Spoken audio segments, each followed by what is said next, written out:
ዳለቻ በቴሌቪዥን የማየው ስንት ድሃን እያነሳች ብያየው የኛ እድል መቼ ነው የሚደርስል ነበር። እውነት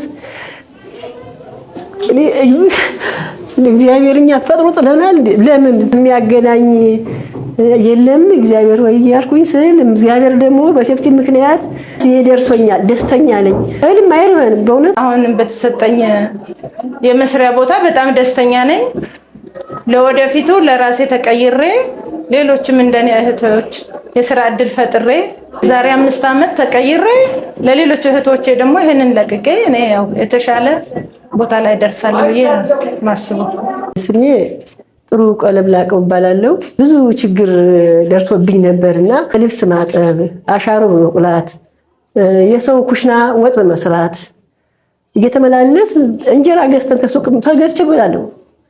ደግሞ ታጣው ደግሞ ዳቦ ካለለም የለም ነው እጀ ቆሮ ቤት ነው የምንሆነውና አሁን ባልታ ሴፍቲን የድሃ ድሃ ብሎ ገባኝ። ይሄንን ባልጠበቅነው ምክንያት ማዳለቻ በቴሌቪዥን የማየው እግዚአብሔር መድኃኒዓለም ያኑራቸው ያኑራት ስንት ድሃን እያነሳች ብያየው የኛ እድል መቼ ነው የሚደርስል ነበር። እውነት እግዚአብሔርኛ ፈጥሮ ጥለናል። ለምን የሚያገናኝ የለም እግዚአብሔር ወይ ያርኩኝ ስል እግዚአብሔር ደግሞ በሴፍቲ ምክንያት ይደርሶኛል። ደስተኛ ነኝ። እልም አይርበንም በእውነት አሁን ለሊት ወጣን ማታ ነው ማንበላም አይርበንም። ደስታው ተልክ በላይ ነው። መድኃኒዓለም በወንበር ላይ ያኖርልን፣ ጤናቸውን ይስጥልን፣ ሀገራችንን ሰላም ያርጋት። እኛም ቡድኖችም አብረን የምንሰራ በማህበር በጣም ደስተኞች ነን። ልጆች ይሄም የኔ ልጅ ነው ሐሳብ በምን ይሆናሉ የሚል አሁን ግን እኛ ምንም የለንም። እንደነገርኩሽ እንጀራ እየገዛ ነው የምንበላው። ሰለጥነው በነጣ ነው የሚያመጡልን፣ በመኪና ነው በመንግስት እዚህ ያደረሱልን ቤቱን ምንም በቃ በነጣ ነው። እኛ ያወጣው ነገር የለም። እግዚአብሔር ያቆይልን። አሁንም አብረውን ነው ይሄን ሁሉ እንደዚህ የሚያረጉ የሚጨነቁ እነሱ ናቸው። እኛ እጅና እግራችን ብቻ ነው ዘን ይገባል። አዝመራ ጎበዜ ይባላለሁ። የመጣሁት ከአቃቂ ቃሊቲ ክፍለ ከተማ ወረዳ 7 ነን። የሴፍቲኔት ተጠቃሚ ነበር። ከዛ በፊት ግን ያው በዝቅተኛ ኑሮ ነበር የምኖረው።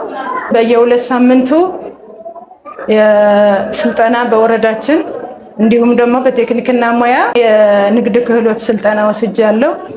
80% ጋራንት በተለቀቀልኝ ሰዓት ቀጥታ ወደ ስራ ነው የገባሁት። ቤት ውስጥ ነበር የምሰራው።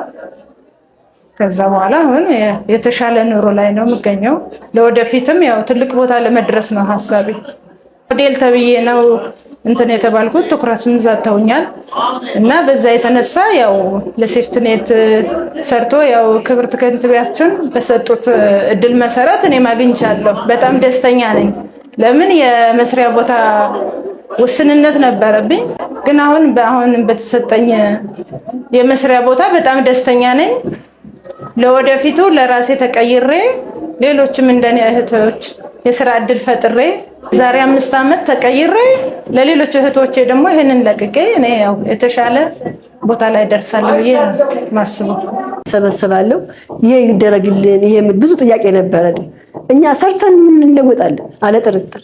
እኛ ሶስታችንም ለፊነን ስራ አግኝተናል። ሰርተን እንለወጣለን። ካለፍንም ደግሞ ከዚህ ምድር የልጆቻችን ይሆናል። እንደዚያ ነው ሐሳባችን። ስራ መናቅ የለባቸውም። ሰው ስራን ካከበረ ነው የሚከበረው እንጂ ስራን ከናቀ ያው ከድህነት አይወጣም፣ አይቀየሩም ማለት ነው። ስለዚህ ያገኙትን ስራ ሳይንቁ ዝቅ ብሎ በመስራት ትልቅ ቦታ መድረስ እንደሚቻል ነው እኔ የማስበው ማለት ነው።